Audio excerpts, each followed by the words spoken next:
So mga kabisi, meron pala tayo dito ang bagong tanggap na computer. Yan, CPU.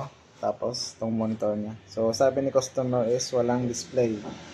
So ngayon, bago natin ito-trouble, ito-testing is kailangan linisin muna natin ng blower.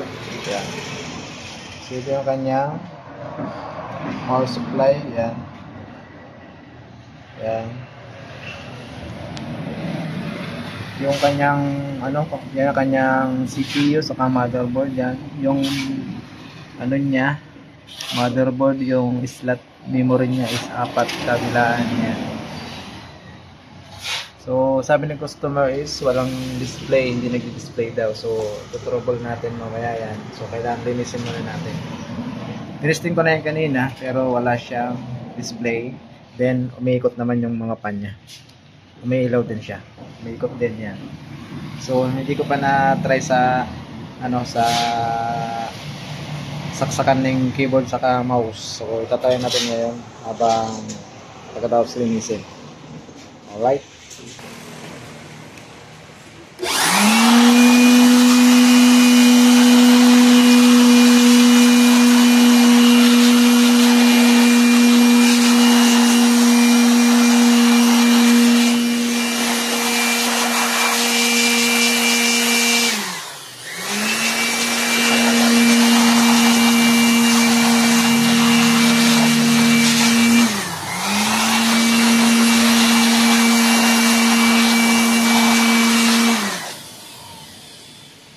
So ngayon, tatanggalin muna natin yung memory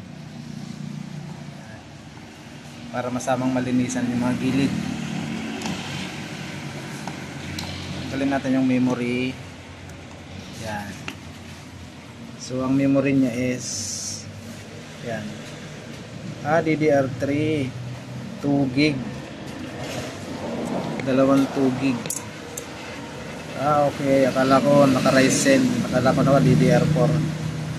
2 gig pala siya na DDR2 600. Alright, okay. Isa natin.